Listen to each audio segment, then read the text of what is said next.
오늘 우리에게 주시는 생명의 말씀은 마태복음 21장 12절에서 17절 말씀입니다. 예수님께서 공생의 사역을 마치시고 한 3년 좀 더 되겠죠. 공생의 사역을 마치시고 마지막 한 주간 예루살렘으로 올라가게 되는 것입니다. 어린 나귀를 타시고 사람들이 호산나 호산나 환영 속에 예루살렘 올라가셔서 고난을 받으시고 십자가에 죽으시게 됩니다. 그래서 이번 한 주간을 고난 주간이라 그렇게 이야기합니다. 이번 고난 주간 특별 새벽 기도회는 예수님이 마지막 한 주간 행하신 일들을 살펴보면서 교훈과 은혜를 받기를 원합니다. 오늘 월요일 새벽에는 예수님께서 월요일에 예루살렘 올라가셔서 많은 일들을 하셨고 많은 말씀을 가르치셨습니다. 그 가운데에 월요일 날 행하신 일들 중에 성전을 청결하게 하신 일을 통해서 교훈을 받기를 원합니다. 예수님께서 예루살렘 올라가셔서 제일 먼저 성전에 들어가셨습니다. 본문 12절 말씀 같이 읽겠습니다. 예수께서 성전에 들어가사 성전 안에서 매매하는 모든 사람들을 내쫓으시며 돈 바꾸는 사람들의 상과 비둘기 파는 사람들의 의자를 둘러 엎으시고 내쫓으시고 상과 의자를 다 둘러 엎으셨습니다. 왜 그렇게 하셨을까요? 우리가 좀 그 배경을 알 필요가 있습니다. 성전 안에서 매매가 이루어졌다는 것은 당시에 유월절이 되면은 원근 각지에서 사람들이 유월절을 지키기 위해서 예루살렘 성전으로 모여들게 되는 것입니다. 예루살렘 주변뿐 아니라 갈릴리, 멀리 헬라, 또 로마에서까지 예루살렘 성전으로 오게 되는 것입니다.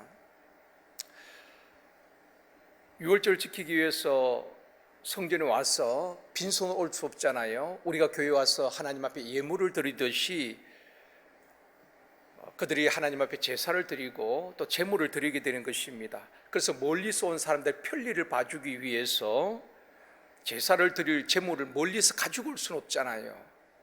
그렇기 때문에 그들에게 성전에서 제물을 사서 하나님 앞에 드릴 수 있도록 편리를 봐준 것입니다.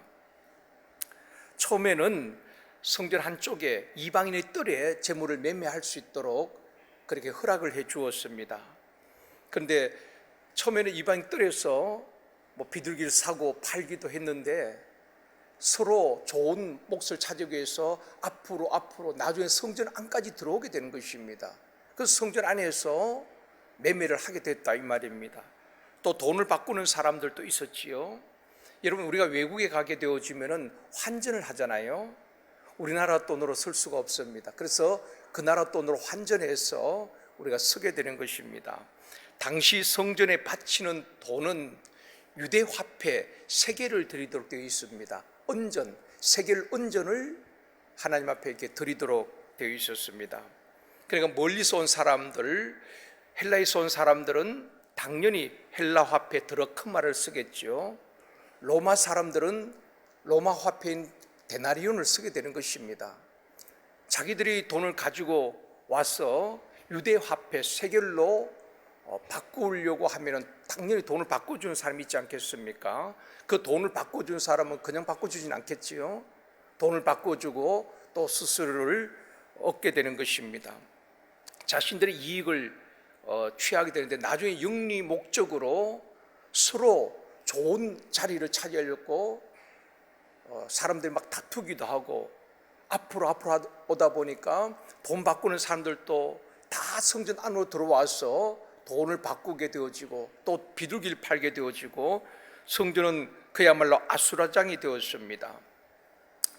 그런 상황에서 예수님께서 성전 안에 들어가 보니까 그런 상황이었습니다. 거룩한 성전이 아니라 기도하는 곳이 아니라 장사지를 이루게 되었다는 것입니다. 그래서 성전 안에서 매매하는 사람, 돈 바꾸는 사람, 비둘기 파는 사람, 상과 의자를 다 엎으시고 말씀하셨습니다. 그 말씀이 본문 13절 말씀입니다. 같이 읽겠습니다. 그들에게 이르되 기록된 바 내 집은 기도하는 집이라 일컬음을 받으리라 하였거늘 너희는 강도의 소굴을 만드는도다 하시니라. 이미 구약에 예언된 말씀이지요. 성전이 어떻게 될 것인가를 다 하셨습니다. 여러분 좀 그림에 보면 이런 그림입니다. 성전 안에서 주님이 채찍을 드시고 상과 의자를 둘러 엎으시고 너희들은 이 거룩한 성전에, 기도해야 될 성전에, 하나님 앞에 제사 드려야 될 이 성전을 너희들은 강도의 소굴로 만들었도다, 장사하는 곳으로 만들었도다. 채찍을 들고 쫓아내시면서 상과 의자를 둘러 엎으셨다는 것입니다. 여러분 오늘 이 말씀을 보면서 우리가 무엇을 생각해야 되는가 하면은 교회가 무엇인가? 구약의 성전은 신약 교회 아니겠습니까? 교회가 어떤 곳인가? 교회는 어떤 곳이어야 하는가? 교회가 해야 될 본질적인 사명이 무엇인가? 오늘 이 아침에 깨닫는 은혜가 있기를 원합니다.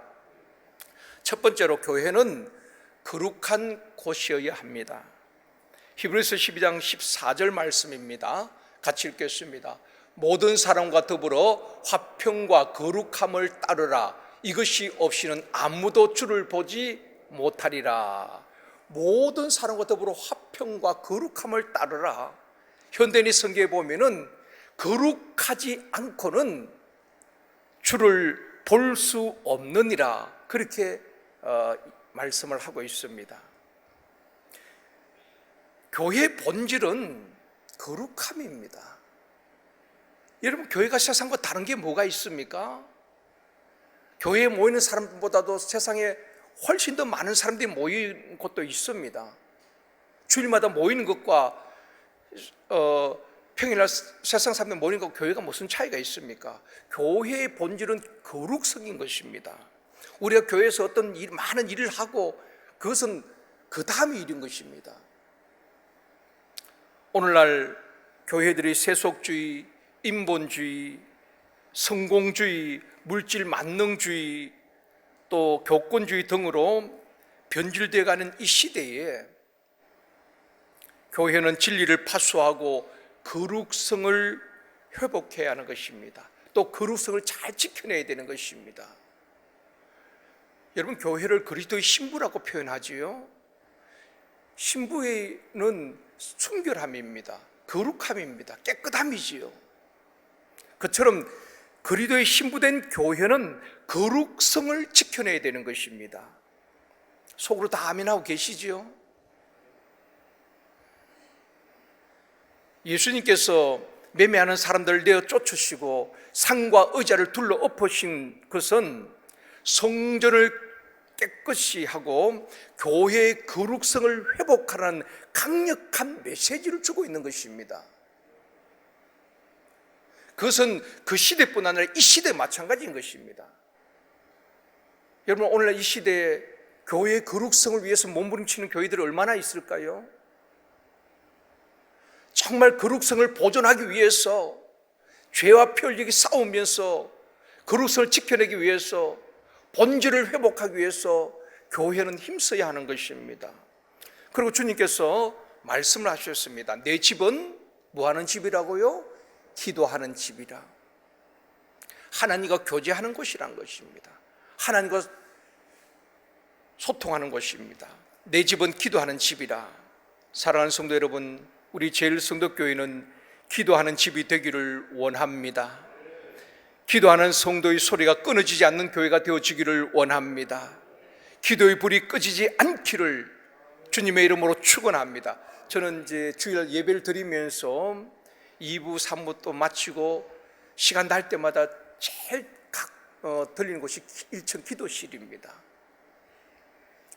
정말 예배를 위하여서 오늘도 성도들 하나님 앞에 온전한 예배를 드리고 예배를 통해서 하나님께 영광을 올려드리고 예배를 통해서 치유와 회복이 있는 그 예배를 위해서 기도하는 성도들, 안타깝게 일찍 와서 또 2부 예배 드릴 때 기도하는 권사님들도 많이 계시지만은 2부, 3부 때 가면 몇 분이 안 계셔요. 여러분, 우리 기도실에서 예배를 위하여서 기도하는 성도들이 많이 있기를 원합니다. 그럴 때 은혜가 풍성해지는 것입니다. 기도의 불이 꺼지지 않는 교회가 되어지기를 원합니다. 나아가서 진리를 파수하고 교회의 거룩성을 회복하고 교회의 거룩성을 지켜내는 교회가 되어지기를 주님의 이름으로 축원합니다. 주님께서 성전을 청결하게 하신 그 사건을 통해서 우리 주는 강력한 메시지는 교회의 거룩성을 회복하라는 것입니다. 두 번째로 우리에게 적용한다면은 우리 몸은 성령이 계신 성전이라는 것입니다. 고린도전서 6장 19절 말씀입니다. 같이 읽겠습니다. 너희 몸은 너희가 하나님께로부터 받은 바 너희 가운데 계신 성령의 전인 줄 알지 못하느냐. 너희는 너희 자신의 것이 아니니라. 너희 몸은 하나님께로부터 받은 바 너희 가운데 계신 성령의 전, 우리 안에는 성령이 계시잖아요. 우리는 성령을 모시고 사는 바로 우리가 성전이라는 것입니다. 우리 몸이 성전이기 때문에 우리의 몸도 깨끗하게 보존해야 하는 것입니다. 하나님께서 어떤 사람에게 복을 주실까요? 마태복음 5장 8절 말씀입니다. 같이 읽습니다. 마음이 청결한 자는 복이 있나니 그들이 하나님을 볼 것이며, 히브리서 12장 14절 말씀과 동일한 말씀이지요. 거룩하지 않고는 주를 볼 수 없다고 말했거든요. 마음이 청결한 자는, 마음이 깨끗한 자는, 마음이 거룩성을 유지하는 자는 복이 있나니 그들이 하나님을 볼 것이라, 그렇게 말씀을 하고 있습니다. 또 하나님은 어떤 사람을 쓰실까요? 디모데후서 2장 21절 말씀입니다. 같이 읽겠습니다. 그러므로 누구든지 이런 것에서 자기를 깨끗하게 하면 귀서는 그릇이 되어 거룩하고 주인의 쓰심에 합당하며 모든 선한 일에 준비함이 되라. 자기를 깨끗하게 하면, 사도 바울이 사랑하는 제자 아들처럼 아끼는 디모데에게 권면하는 것입니다. 자기를 깨끗하게 하면은 하나님께서 귀서는 그릇이 될 것이다. 우리는 자기 관리, 자기 영성, 자기의 거룩함에 대해서 별 관심이 없습니다. 우리의 심령에 대해서는 별 관심이 없어요. 그러면서 얼마나 많이 헌신하느냐, 얼마나 많이 봉사하느냐, 내가 얼마나 많이 일을 하느냐. 우리 주님은 그것보다도 우리의 거룩성을, 우리의 심령을 감찰하시는 것입니다. 그래서 자기를 깨끗이 하면은 귀서는 그릇이 되고 주의 쓰심에 합당한 자가 된다고 말씀을 하고 있습니다. 사랑하는 성도 여러분, 우리 자신을 거룩함을 회복하고 마음이 청결한 저와 여러분이 되어지기를 원합니다. 또 그 일을 위해서 힘쓰고 애쓸 수 있기를 원합니다. 말씀과 기도로 거룩하여짐이라 말씀하고 있습니다. 세상 사람들은 우리가 어느 교회 다니는가, 또 우리가 얼마나 기도하느냐, 또 고난주간 특별 새벽기도 나오느냐, 그게 관심 없습니다. 세상 사람들은 예수 믿는 사람들의 삶을 세상 사람들은 어떻게 바라보고 또 세상에서 어떻게 비춰지느냐에 따라서 칭송을 하기도 하고 욕을 하기도 하는 것입니다. 그래서 초대교회 성도들은 그들의 삶을 보면서 많은 사람들이 칭송을 하게 되는 것입니다. 그렇기 때문에 우리가 항상 직장 생활을 하든지 어디 있든지 선교사적인 삶을 살아야 되는 것입니다. 여러분은 교회 안에서만 목사고 장로님이고 권사님이고 집사님이 아니라 우리의 삶의 현장에서, 직장에서, 일터에서 일터 선교사적인 삶을 살아야 되는 것입니다. 그곳에서 소금이 되고 빛이 되어줘야 되는 것입니다. 그래서 예수님께서도 마태복음 5장 16절에 이렇게 말씀을 하고 있습니다. 같이 읽겠습니다. 이같이 너희 빛이 사람 앞에 비치게 하여 그들로 너희 착한 행실을 보고 하늘에 계신 너희 아버지께 영광을 돌리게 하라. 너희의 착한 행실을 보고 너희 하나님께 영광을 돌리게 하라. 우리의 삶이 참 중요한 것입니다. 여러분, 주일만 예배가 아닙니다. 우리 삶이 예배가 되어져야 되는 것입니다. 주일만 목사고 장로님, 권사님이 아니라 우리가 어디에 있든지 우리는 목사답게 살아야 되고, 장로님답게 살아야 되고, 권사님답게, 집사님답게 우리 일터에서 그렇게 살아내어야 하는 것입니다. 그래야 해서 어두워져가는 세상에서 빛이 되는 교회, 빛이 되는 성도들이 되어지기를 원합니다. 죄로 썩어져가는 세상 가운데 살지만 우리가 세상이 험하다고 탓할 것이 아니라 그 가운데에 소금같이 썩음을 방지하고 예수 그리스도의 맛을 내는 교회와 또한 성도들이 되어지길 주님의 이름으로 축원합니다. 세 번째로, 교회는 치유와 회복이 있는 곳이어야 하는 것입니다. 오늘 본문 14절 말씀입니다. 같이 읽겠습니다.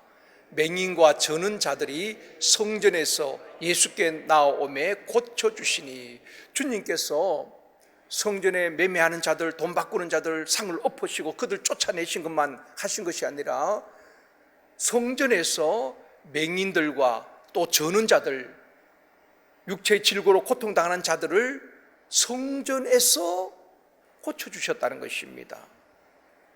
여러분, 교회는 어떤 곳이어야 합니까? 교회는 치유하는 곳입니다. 어떤 분은 그렇게 표현했더라고요. 교회는 영적 종합병원이다. 우리가 몸이 아프면은 개인병원으로 갔다가 또 종합병원에 가서 치료를 받잖아요. 우리 교회는 온전한 사람들이 모인 게 아닙니다. 한 주간 치열한 삶의 현장에서 상처받기도 하고, 삶이 무너지기도 하고, 마음이 무너지기도 하고, 절망 가운데에 처참한 마음 모습으로 교회 나오는 분들도 있겠지요. 물론 한 주간 믿음으로 살아 승리하고 승리의 단을 묶어서 주님 앞에 영광스러운 예배를 드리는 분들도 있지만은, 치열한 삶의 현장에서 낙심하고 절망하고 육체의 질고로 마음이 상한 그런 분들이 또 교회에 나오시는 것입니다. 예배를 통하여서, 성도의 교제를 통하여서 서로 위로하고 격려하고 회복이 되어져야 되는 것입니다. 아멘이지요. 샘터 예배를 통해서 회복이 되어져야 되는 것입니다. 그리고 또 삶의 현장에서 우리가 한 주간 믿음으로 싸워 승리해야 되는 것입니다. 그런데 주일날 교회에 와서 또 샘터 모임에서 상처받고 실망하고 실족하고 교회를 떠난다면은 아픈 일이지요.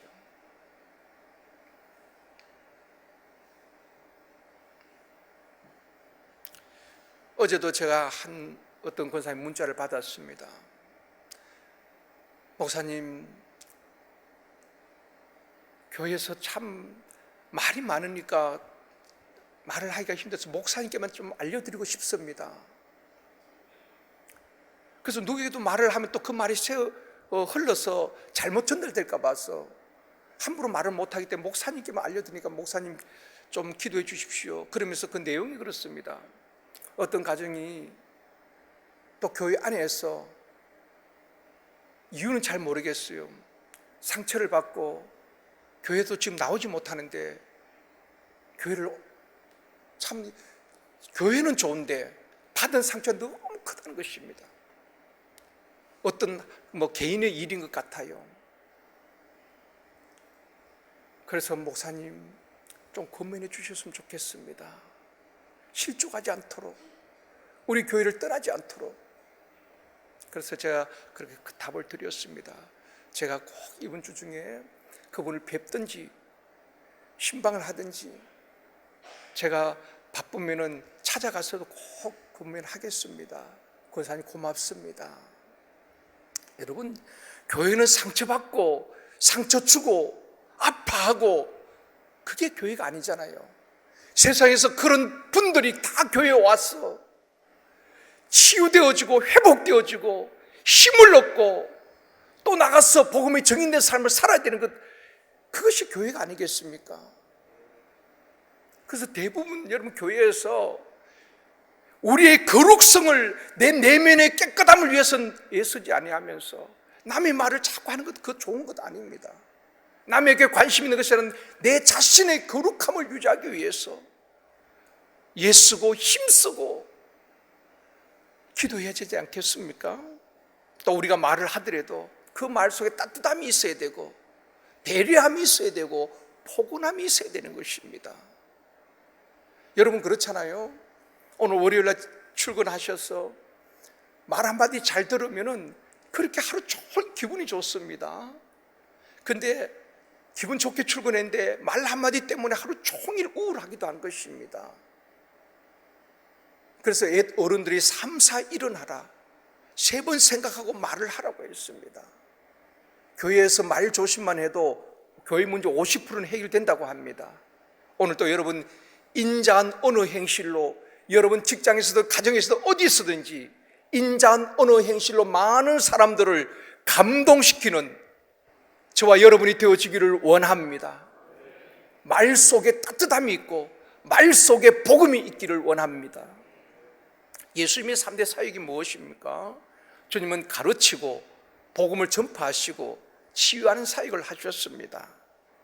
이게 주님의 핵심 사역 아니겠습니까?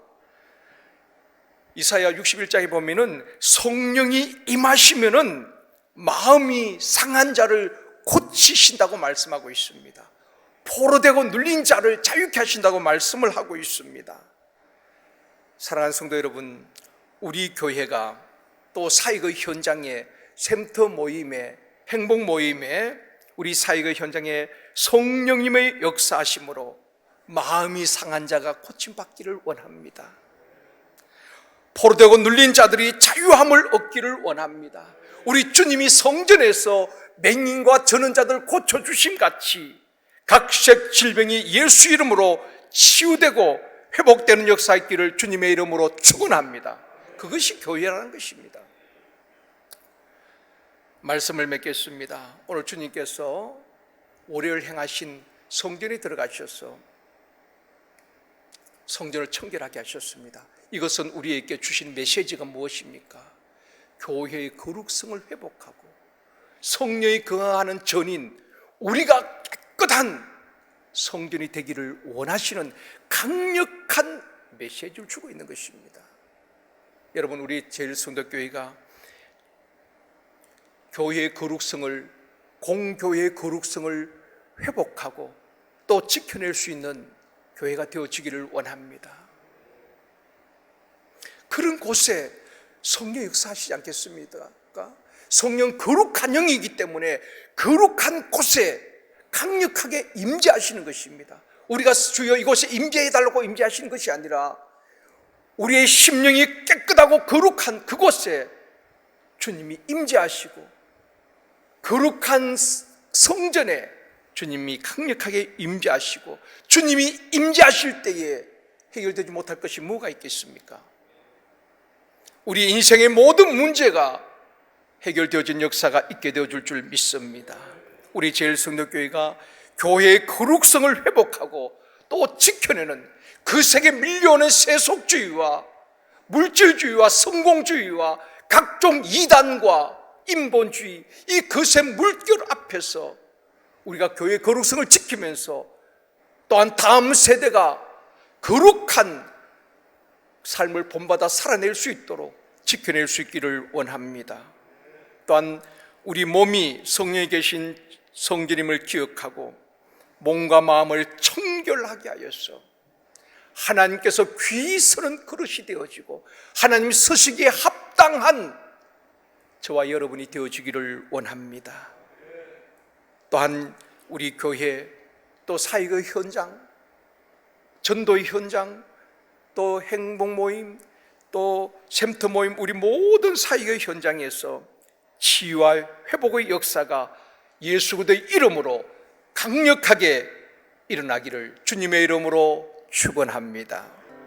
전능하신 아버지 하나님, 주님께서 마지막 한 주간 예루살렘에 올라가셔서 월요일 성전에 들어가셔서 성전을 청결하게 하신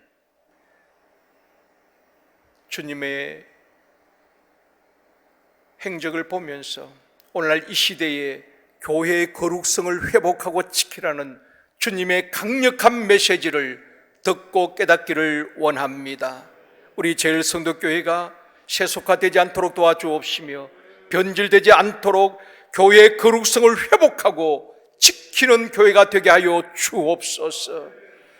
또한 우리 몸이 성전임을 깨닫고 우리 한 사람 한 사람이 몸과 마음이 청결하게 되어 주님 앞에 귀하게 쓰임받고 주님이 서시기에 합당한 그릇 되어지게 하여 주옵소서. 우리 교회 또 사역의 현장에 치유와 회복 역사가 강력하게 일어나게 하여 주옵소서. 삶에 지치고 고난 영혼들, 포기하고 싶고 절망 가운데 있는 성도들, 몸과 마음이 상처에서 아파하는 분들이 교회를 통하여서 소그룹 센터 모임을 통해서 치유되어지고 회복되어지고 그래야 해서 세상 가운데서 빛과 소금이 되어지며 영적 싸움에서 능히 이기고 승리할 수 있도록 치유와 회복이 강력하게 일어나는 교회가 되어줄 수 있도록 도와주옵소서. 오늘 또 새벽을 깨우면서 육체적으로 피곤치 아니하도록 주님 쓰임을 주시옵시고 어디를 가든지 우리의 삶의 현장에서 주님의 영광을 드러내며 일터 선교사로서의 사명을 감당하는 한 날이 되어줄 수 있도록 성령님 충만히 임재하여 주옵소서. 이 아침도 기도할 때 우리의 기도가 하나님 앞에 상달되어지고 응답되는 기도가 되게 하여 주옵소서. 감사드리오며 예수님의 이름으로 축복하며 기도드리옵나이다. 아멘.